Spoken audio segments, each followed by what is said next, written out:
Assalamualaikum warahmatullahi wabarakatuh. Pada perkuliahan rekayasa rantai pasok kali ini kita akan bahas materi transportation in a supply chain. Seperti biasa di awal saya akan sampaikan tujuan pembelajaran.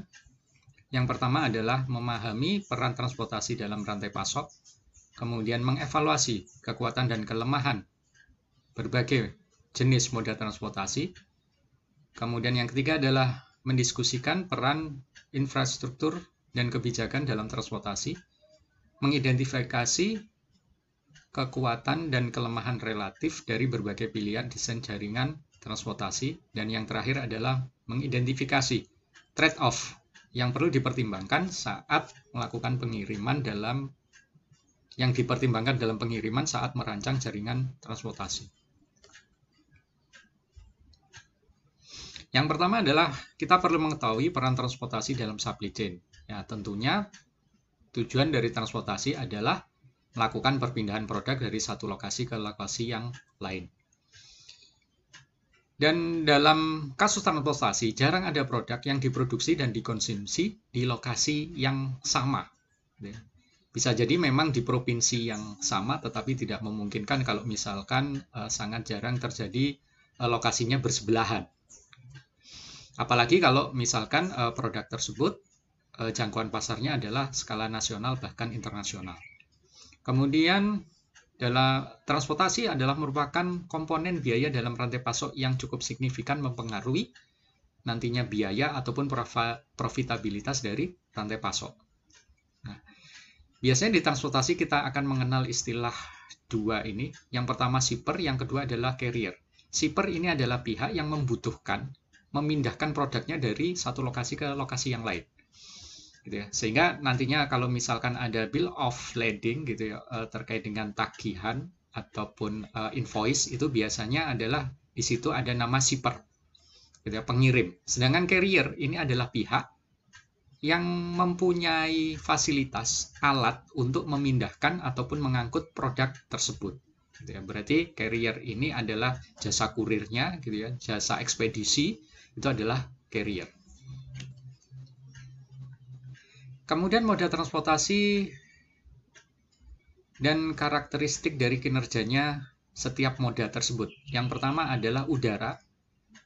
Ya, ada beberapa jenis moda transportasi. Yang pertama udara, kemudian package carrier, kemudian truck, rail, water, pipeline, dan intermodal. Intermodal ini adalah gabungan minimal dari dua jenis moda transportasi yang sudah disebutkan di atas.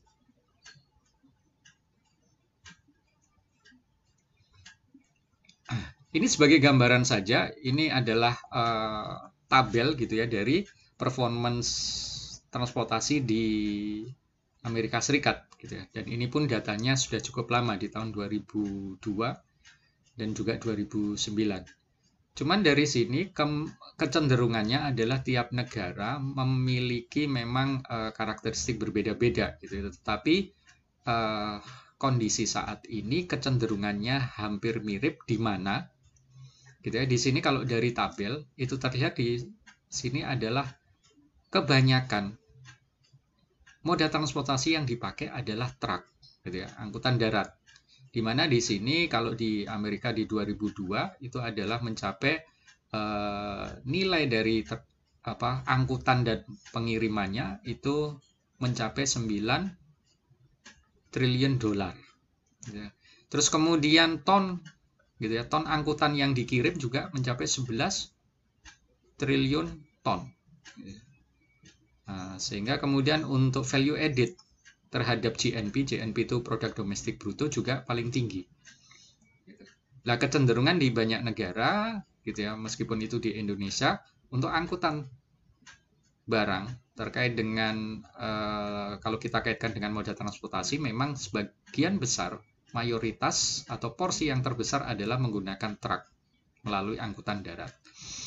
Sedangkan yang paling kecil itu adalah di rail, penggunaan kereta untuk mengangkut barang gitu ya. Ini dari sisi biaya angkutnya, tetapi dari sisi freight tonnya bisa jadi berbeda gitu ya.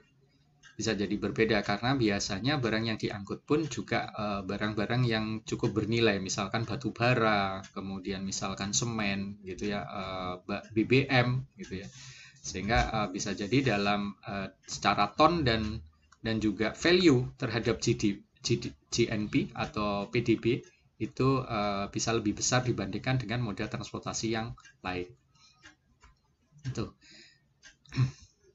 Nah, sedangkan yang mungkin paling kecil dalam sisi ton, gitu ya, berat adalah tentunya kebanyakan ya melalui udara, gitu ya. Tetapi di sini value terhadap GNP-nya cukup besar, gitu.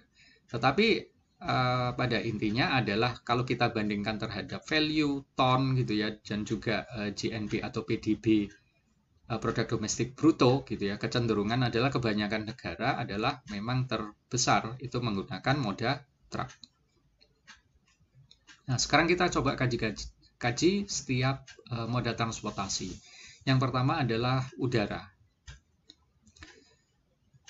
Komponen biayanya adalah meliputi tentunya yang pertama adalah fixed cost gitu ya, terkait dengan apa? Infrastruktur, misalkan bandaranya dan peralatannya gitu ya, untuk alat angkutnya gitu ya, truk yang mengangkut dari gudang ke pesawat, itu adalah fixed cost. Kemudian yang berikutnya adalah labor and fuel gitu ya, terkait dengan operatornya, tenaga kerja yang mengangkut dan juga mengirim, dan juga bahan bakar dari pesawatnya.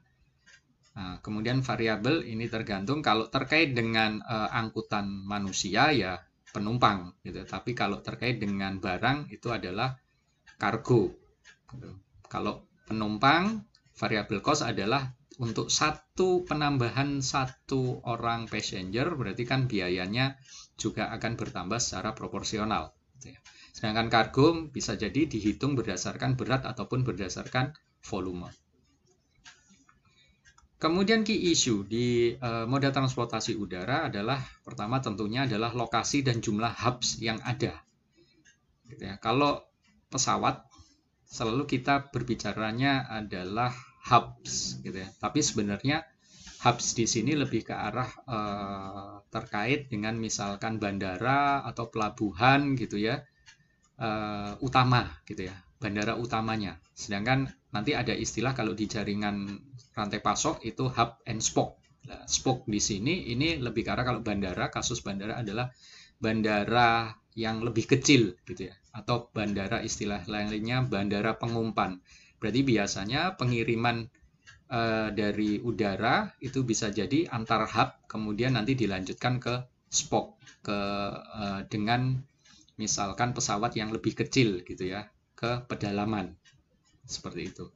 Nah, ini adalah terkait dengan hubs.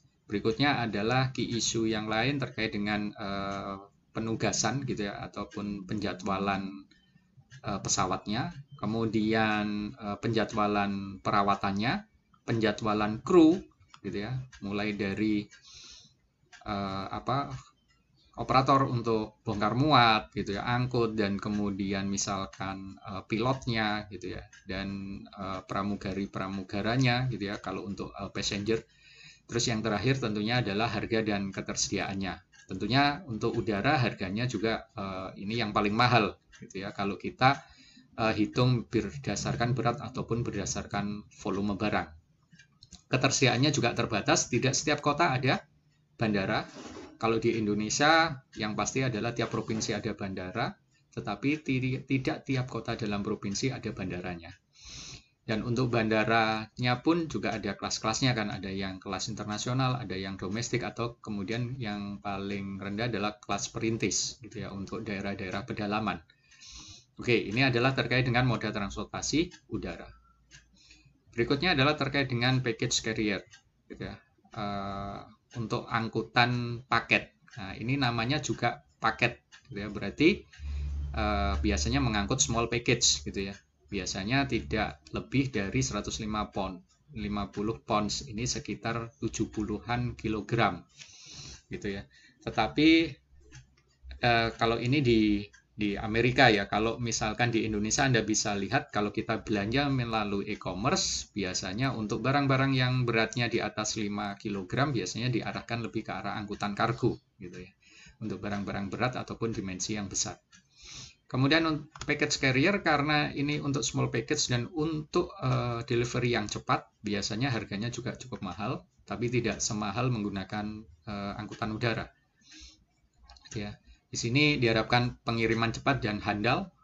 Kemudian pengirimannya ini paketnya kecil gitu ya, berarti barang-barang kecil tetapi yang sensitif terhadap waktu, berarti biasanya ada yang ingin 1 hari gitu ya, ataupun kalau reguler itu biasanya sampai 3-4 hari, berarti ini sensitif terhadap waktu, tidak sampai kemudian kalau pengiriman lewat laut itu bisa mingguan bahkan bulanan gitu ya. Kalau package carrier hanya batasannya hari. Kemudian menyediakan layanan nilai tambah lainnya. Seperti tadi ada yang layanan misalkan on-night shipment gitu ya, berarti hanya 1 hari. Terus kemudian juga untuk beberapa barang yang misalkan sensitif terhadap goncangan dan lain sebagainya, itu biasanya carrier juga menyediakan packaging khusus. Kemudian di sini tentunya sangat tergantung dari menjadi faktor kunci adalah konsolidasi pengiriman, di mana sebisa mungkin dia pada saat pengiriman itu memaksimalkan utilitas dari armada angkutnya. Oke, kemudian yang berikutnya adalah moda transportasi terkait dengan truk. Ini kalau berdasarkan data tadi gitu ya, di Amerika itu kalau berdasarkan nilai biaya gitu ya, total biaya dari barang yang dikirimkan itu mencapai hampir 70%, sedangkan berdasarkan berat 60% itu pengirimannya menggunakan moda transportasi truk, itu di Amerika. Sedangkan untuk di Indonesia saya belum dapat datanya, tetapi paling tidak akan cenderung sama, di mana mayoritas adalah untuk alat angkut untuk pengiriman barang. Itu kebanyakan di Indonesia juga menggunakan truk, meskipun kondisi negara kita adalah kepulauan. Kemudian berikutnya, truk ini secara umum dibagi 2 berdasarkan kelasnya atau berdasarkan berat yang bisa diangkut. Yang pertama adalah truk load. Ini untuk kapasitas yang besar, bisa mengangkut sampai 10.000 pounds. 10.000 pounds itu hampir 5.000 kg. Ya. Hampir 5.000 kg bahkan lebih gitu ya, untuk kapasitas truk load. Sedangkan yang kedua adalah less than truck load, berarti ini kurang dari separuhnya truk load gitu ya. Berarti kalau truk load itu 10.000, berarti ini kurang dari 5.000 pounds gitu. Biasanya menggunakan misalkan mobil box atau mobil truk gitu ya, truk Mitsubishi yang kecil gitu ya. Itu adalah gambaran dari less than truck load. Untuk truck load di sini barang yang diangkut gitu ya, biayanya akan terkena di sini low fixed cost gitu ya, karena kapasitas besar, barang yang diangkut atau yang dikirim itu juga banyak, sehingga kalau kita hitung per unit atau per unit beratnya gitu ya, fixed cost yang terkenakan di tiap unit barang itu sangat rendah. Gitu. Kalau less than truck load ini ya sedikit lebih mahal dibandingkan truck load. Nah, cuman kondisi di kenyataannya itu terjadi ketidakseimbangan antara aliran inbound dan outbound. Bisa jadi pada saat pengiriman itu kapasitas penuh, tetapi gitu ya, pas kemudian balik kan biasanya pengiriman itu gitu ya. Pengiriman itu kan supaya efisien gitu ya, sebisa mungkin baliknya itu tidak kosong gitu ya. Pada saat balik bisa jadi barang yang diangkut itu tidak sebanyak pada saat pengangkutan yang awal. Antara pergi dan balik bisa jadi berbeda gitu. Bahkan bisa jadi jomplang, apalagi kalau misalkan dari satu kota ke kota lain, yang kota asal ini adalah kota produsen, kemudian kota tujuan ini kota lebih banyak konsumsinya gitu ya. Nah, itu nanti bisa jomplang, bisa jadi dia balik tidak banyak mengangkut barang dari kota yang kota konsumsi tersebut. Kemudian untuk LTL ini biasanya small load gitu ya, tidak sebesar truck load. Kemudian hub and spoke system. Bisa jadi apa maksudnya hub and spoke system di sini? Kalau truck load itu biasanya hub to hub, gitu ya. Dia tidak, karena besar, tidak bisa kemudian ke spoke atau ke misalkan agen gitu ya, atau kalau pelabuhan berarti pelabuhan tadi pengumpan atau pelabuhan yang kecil gitu ya.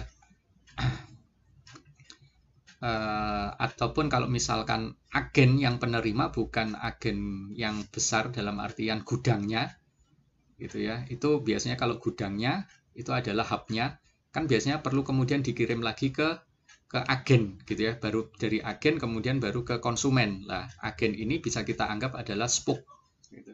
Nah kalau truckload itu tidak sampai ke spoke, tapi kalau less than truckload karena dia lebih kecil, dia bisa sampai menjangkau bukan hanya hub to hub tapi hub to spoke gitu ya. Hub to hub terus kemudian hub to spoke.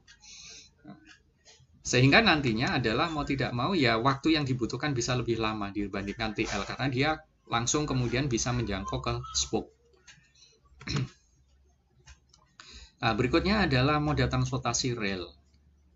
Nah, di sini biasanya digunakan untuk memindahkan komoditas dalam jarak yang jauh. Antar kota ini sangat jauh, itu lebih efisien menggunakan rel atau kereta api. Nah, cuman di sini biaya fixed cost-nya itu cukup tinggi terkait dengan equipment dan fasilitasnya. Cuman kalau di rel ini kan biasanya kalau terkait dengan kalau di Indonesia semuanya masih dikelola oleh kalau jalan pasti pemerintah gitu ya lewat Kementerian Perhubungan. Terus kemudian kalau untuk kereta apinya dikelola oleh satu BUMN. Belum ada pengelola lain selain PT KAI, baik itu untuk terkait dengan logistik kargo gitu ya ataupun dengan penumpang gitu ya. Sehingga di sini KAI termasuk monopoli. Cuman untuk menyediakan gerbong, loko gitu ya dan lain sebagainya ini kan cukup mahal, lebih mahal dibandingkan dengan truk. Sehingga di sini high fixed cost.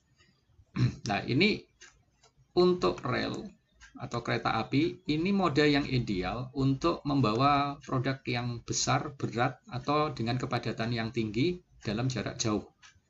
Gitu. Dan tidak sensitif terhadap waktu tentunya. Gitu. Contohnya misalkan bahan bakar, BBM, semen, gitu ya, dan lain sebagainya.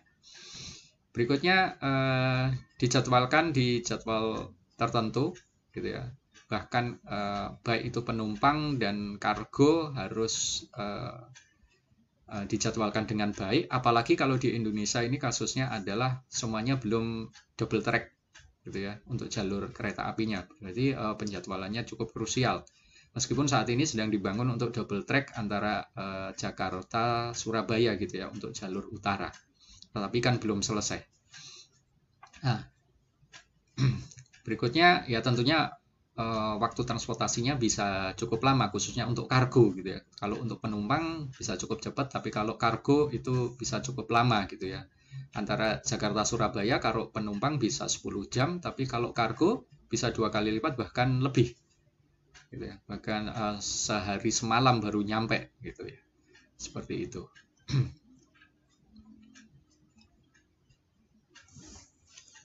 Nah, di sini ada istilah Trains Build Not Schedule. Maksudnya sebenarnya khususnya untuk kargo di sini schedule itu bukan ditentukan saja mempertimbangkan kepadatan kereta, tetapi juga di sini ada istilah build berarti juga dipengaruhi oleh apa? Banyaknya dari kargo yang akan dikirim, gitu ya. Berarti kan tetap dia akan menganut efisiensi biaya kirim, gitu ya. Kalau misalkan baru ada satu gerbong kargo, kemudian langsung dikirim, gitu ya, karena sudah memasuki jadwal, lah ini kan tidak efisien. Pasti dia akan menunggu sampai efisien, misalkan ditunggu mungkin efisiennya adalah mungkin break even point gitu ya. Titik impasnya 3 gerbong kargo ya, dia harus tunggu 3 gerbong kargo baru dijadwalkan. Nah, itu bedanya rel dengan moda yang lain.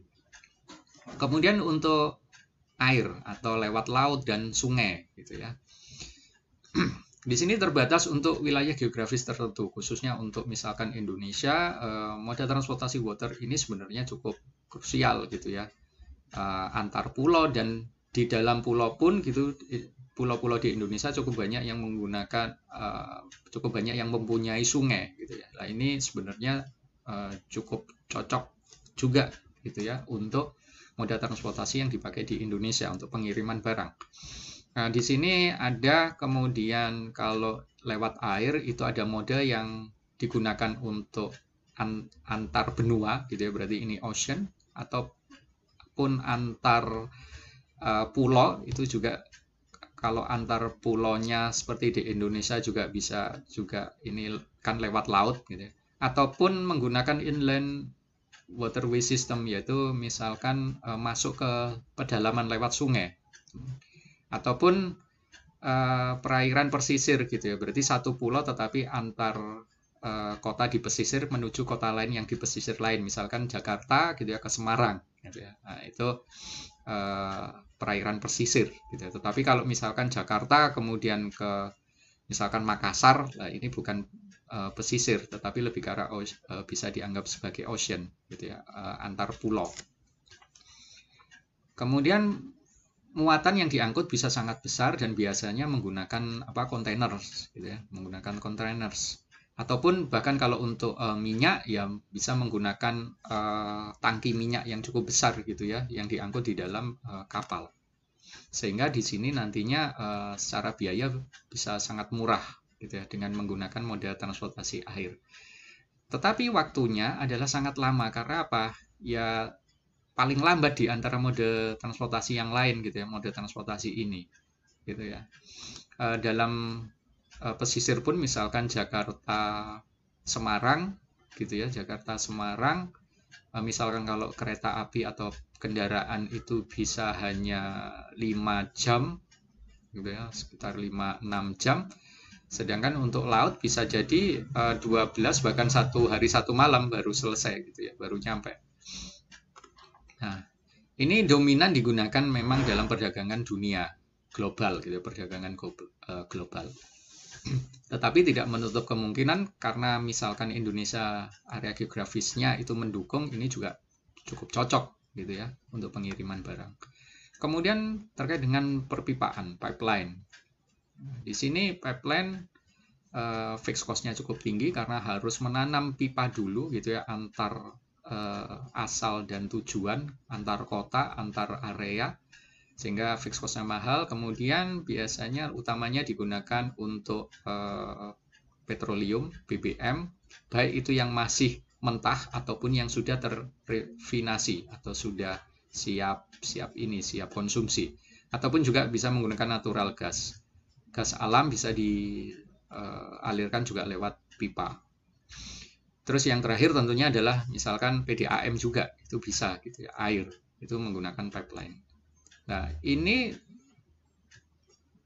cukup cocok, terbaik untuk aliran yang besar dan stabil gitu ya, seperti air, natural gas gitu ya. Terus BBM itu butuh aliran yang besar dan stabil.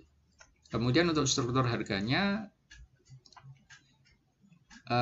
karena alirannya stabil gitu ya, permintaan di sini lebih mudah untuk diprediksi gitu ya, karena bisa jadi permintaan terkait dengan baik itu BBM, natural gas itu cenderung bisa diprediksi karena dari tahun atau periode ke periode itu cenderung kalau misalkan fluktuatif pun tidak masih bisa diketahui polanya gitu ya, bukan kemudian polanya acak, sehingga lebih mudah ditentukan untuk skema pricingnya. Yang terakhir adalah intermodal. Di sini tentunya menggunakan lebih dari satu moda transportasi untuk memindahkan atau mengirim barang. Nah, intermodal ini tumbuh pesat, gitu, apalagi dengan adanya penggunaan kontainer. Dan kontainer pun bentuknya, ukurannya beda-beda, tetapi secara standar internasional kalau tidak salah ada 2 ukuran kontainer yang paling sering dipakai. Kemudian juga bisa menggunakan intermodal selain kontainer di sini tidak terbatasi pada kontainer yang bentuk box itu ya, kontainer juga kalau untuk BBM ya kontainer seperti tangki itu juga kontainer. Apalagi juga untuk angkutan udara itu juga ada kontainernya khusus gitu ya, yang disesuaikan dengan bentuk pesawat. Nah, ini juga untuk perdagangan global pasti menggunakan intermodal gitu ya, tidak bisa kecuali gitu ya, kecuali kalau misalkan bertetangga dekat. Contoh gitu ya, misalkan dari Malaysia ke Thailand itu kan lewat darat terus kan bisa. Nah, ini bisa menjadi kemudian tidak harus intermodal gitu ya. Tetapi kalau secara umum gitu ya, secara umum ini banyak dipakai gitu ya untuk perdagangan global. Lebih nyaman untuk pengiriman lewat satu entitas gitu ya, melalui satu perusahaan yang mengelola multimoda secara terintegrasi, misalkan DHL gitu ya, PT Pos gitu ya. PT Pos ini juga dia mempunyai layanan intermodal juga gitu ya. Contoh misalkan dari Solo misalkan ke Papua, mereka punya intermodalnya. Berikutnya yang terakhir ada lagi isunya adalah ya tantangannya pertukaran informasi untuk bisa memfasilitasi transfer informasi antar moda yang berbeda. Nah, ini perlu sehingga biasanya perusahaan-perusahaan yang memiliki intermodal ini seperti DHL, FedEx dan lain sebagainya pasti memiliki sistem informasi yang mumpuni. Kemudian kebijakan dan infrastruktur transportasi.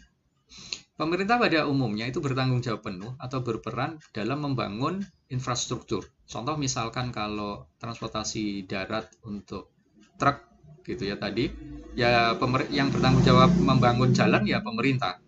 Kalau misalkan kereta api yang bertanggung jawab membangun rel ya pemerintah. Kemudian untuk angkutan udara yang bertanggung jawab membangun bandara gitu ya, itu juga pemerintah gitu. Tapi di sini kalau semuanya bisa kemudian pemerintah menggandeng pihak swasta gitu, tidak kemudian harus pemerintah murni. Tetapi yang memiliki policy tersebut dibangun atau tidak itu adalah pemerintah. Kemudian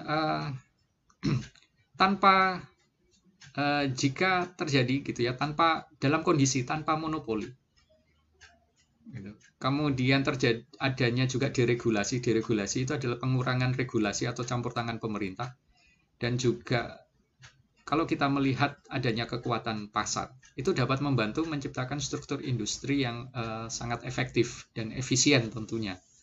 Sehingga tetapi di sini tentu gitu ya, tentu dari beberapa hal tersebut tadi terkait dengan infrastruktur, mau tidak mau gitu ya, pemerintah ini sangat berperan. Tetapi pada saat kemudian kita bicara operatornya gitu ya, kalau jalan pemerintah, tetapi kemudian yang punya armadanya siapa, kan tidak harus pemerintah, bahkan sebaiknya semua diserahkan swasta. Nah ini kalau tanpa ada monopoli kemudian diregulasi, berarti campur tangan pemerintah hanya sebatas diperlukan saja. Kemudian ada permintaan pasar yang cukup besar, ini bisa menciptakan struktur industri yang cukup efektif di dalam transportasi barang ataupun penumpang gitu. Kemudian penetapan harga harus mencerminkan dampak marginal terhadap biaya bagi masyarakat gitu ya. Makanya kemudian kadang-kadang seringkali pemerintah juga harus menetapkan gitu ya batas atas suatu tarif angkutan gitu.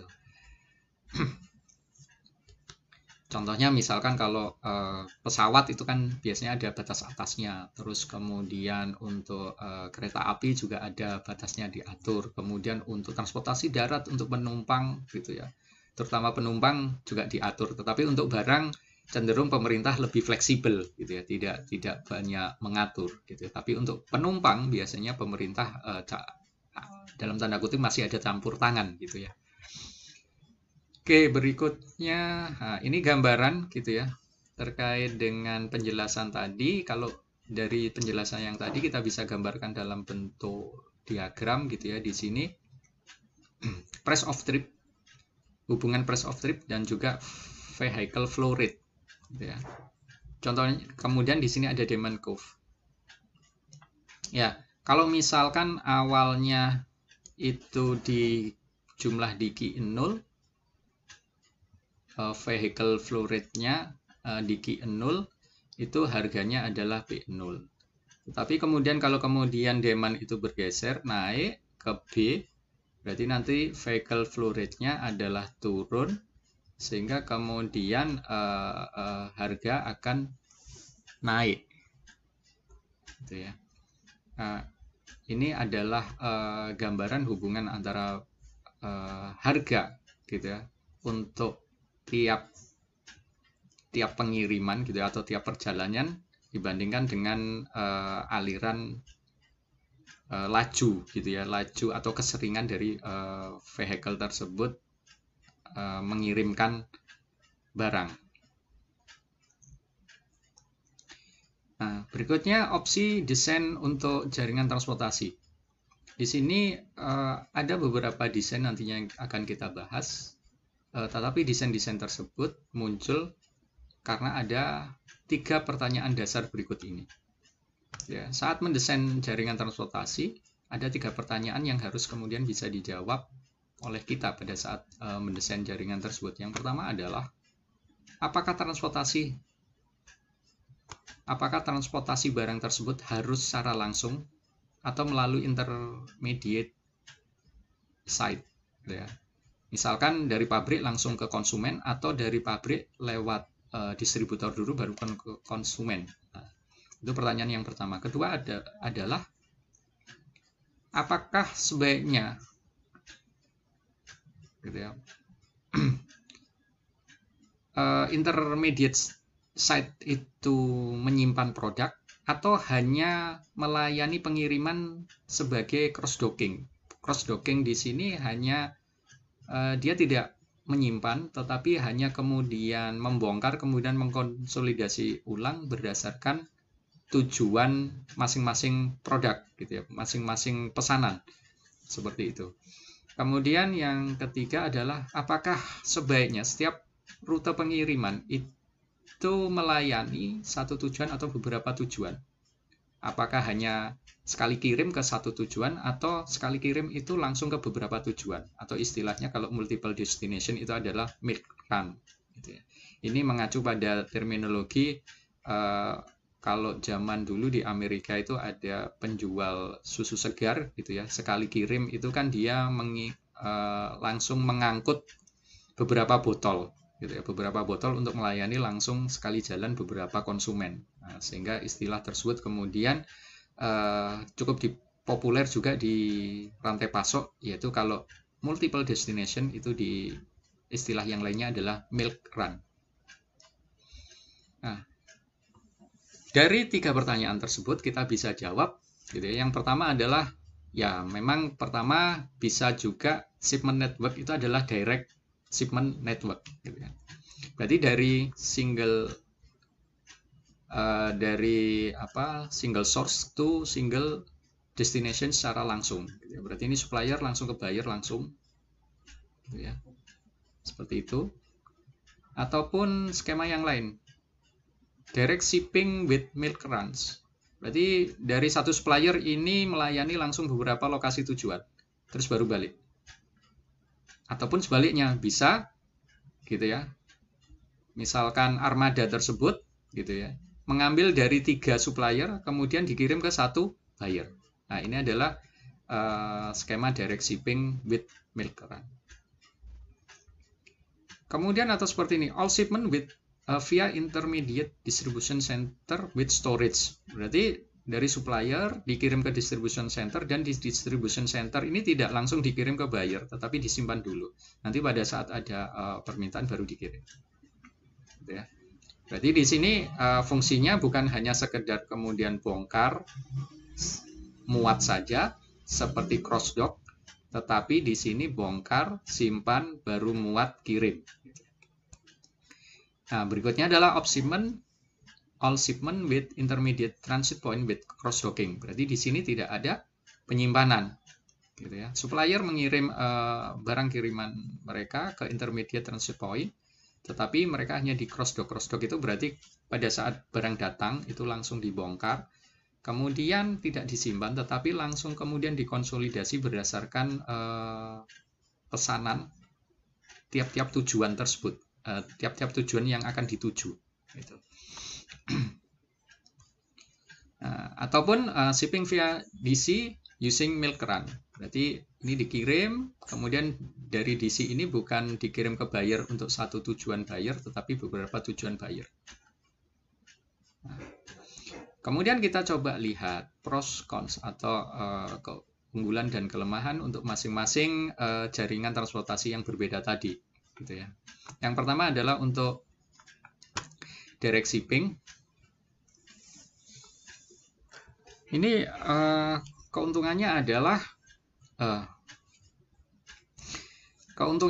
tidak ada intermediate warehouse, gitu ya. Berarti biaya untuk fasilitasnya tidak ada, bisa lebih murah, kemudian simple untuk mengkoordinasikan, gitu ya, karena tidak melibatkan pihak lain. Berarti dari pabrik langsung menuju konsumen. Kerugiannya adalah high inventory terkait dengan kalau misalkan ukuran lotnya itu sangat besar, sehingga perusahaan kan harus kemudian menumpuk banyak pabrikan, harus menumpuk banyak barang, kemudian pada saat ada order baru dikirim.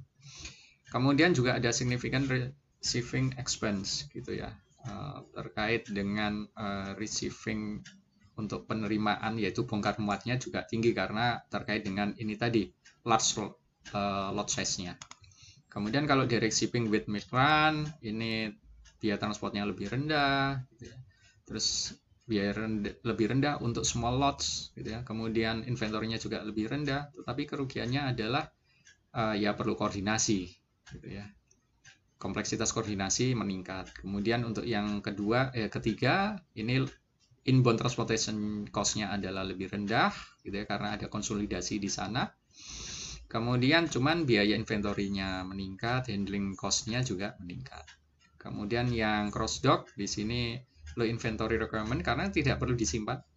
Lower transportation cost karena melalui konsolidasi. Berarti yang pertama menuju cross dock distribution center itu kan pengirimannya banyak, kemudian menuju tujuan itu bisa menggunakan LTL, gitu. Kalau yang pertama menggunakan TL, terus kemudian berikutnya bisa menggunakan LTL dan bisa juga dikombinasikan dengan milk runs. Terus kerugiannya ya ini perlu kompleksitas koordinasi meningkat, gitu.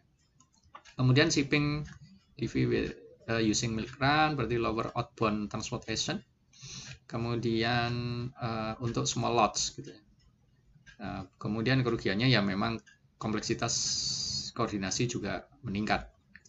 Yang terakhir adalah Taylor Network.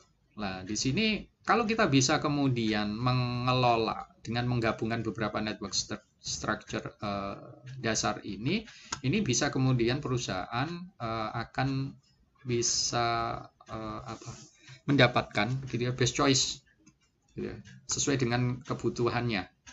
Tetapi di sini nanti juga akan kerugiannya adalah meningkatkan kompleksitas koordinasi.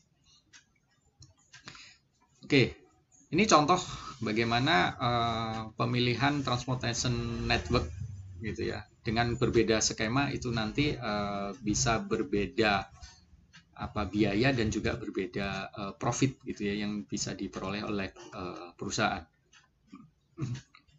Contoh yang pertama adalah di sini ada 8 toko, 4 supply source, terkapasiti 40.000, cost 1.000 per load dan 100 per delivery. Holding cost-nya 0,2 per tahun. Nah, kita bandingkan. Tapi di sini kasusnya hanya membandingkan 2 saja, gitu ya, dari skema jaringan transportation. Yang pertama adalah direct shipping.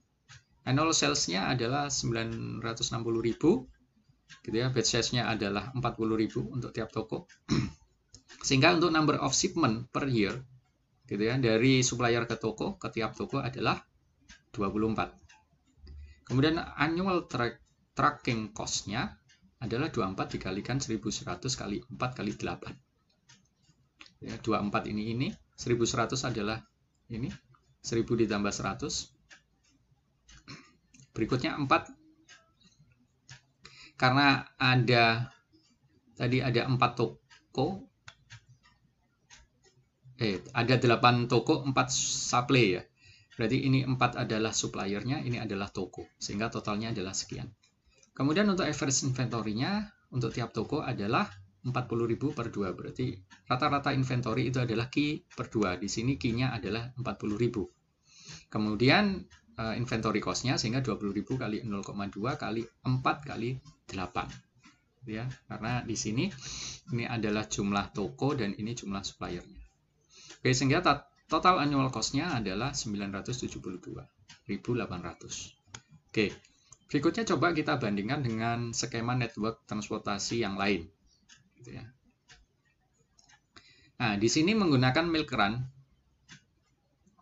untuk 2 toko. Kalau tadi direct ship berarti ada 8 toko ya satu-satu gitu ya ngirimnya. Kalau di sini untuk tiap 2 toko berarti sekali kirim akan melayani 2 toko. Annual sales-nya sama gitu ya. Batch size-nya kalau sebelumnya 40.000 unit, karena di sini melayani 2 toko, batch size-nya adalah 20.000 karena kan kapasitasnya 40.000 gitu ya. Kemudian untuk jumlah pengirimannya berarti lebih banyak tentunya gitu ya. Di sini 48. Kemudian transportation cost-nya karena di sini melayani 2 toko berarti 1000 bagi 2 ditambah 100 karena pengiriman dianggap ini di apa ya? Kalau ini kan penanganan ya, biaya penanganan gitu ya untuk per load-nya. Berarti untuk sekali load ini kan untuk 2 toko, berarti ini dibagi 2. Sedangkan untuk pengirimannya tetap 1. Sehingga di sini 600. Sehingga annual tracking-nya adalah sekian. Gitu ya. Terus kemudian average inventory-nya sekian sehingga inventory cost-nya sekian. Ini inventory cost pasti lebih rendah dibandingkan yang sebelumnya. Sehingga annual cost-nya adalah 985. Di sini kita bisa lihat bahwasanya direct network di sini lebih murah daripada kita menjalankan milk run untuk 2 toko. Nah, ya kan lebih murah ya 972, 985. Nah, sekarang kita coba untuk 4 toko. Bagaimana? Nah, dengan cara yang sama, cuman ini kan karena langsung melayani 4 toko berarti dibagi 4 dan seterusnya. Ternyata malah lebih mahal. Nah, ya. Berarti sebenarnya milk runs untuk kasus ini gitu ya, untuk kasus yang annual sales-nya cukup tinggi gitu ya, ini menjadi kemudian menjadi semakin mahal.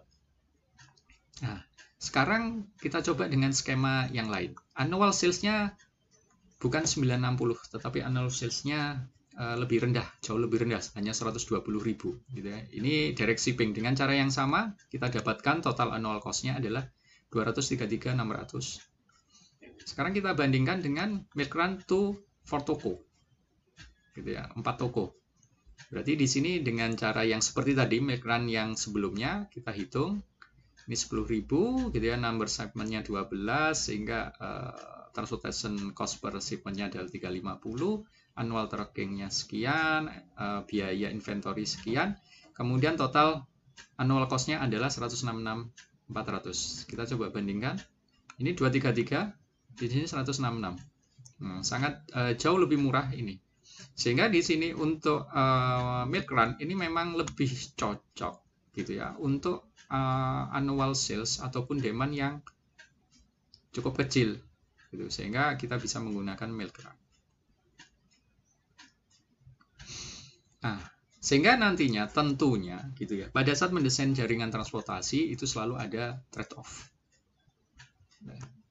Pertama adalah terkait dengan trade-off transportation dan biaya inventory gitu ya. Nah, di sini kalau terkait dengan trade-off biaya inventory dan transportasi, ini yang pertama adalah nanti kita akan bahas terkait dengan pemilihan moda transportasinya dan terkait dengan kalau ada agregasi inventory terus pengaruhnya bagaimana.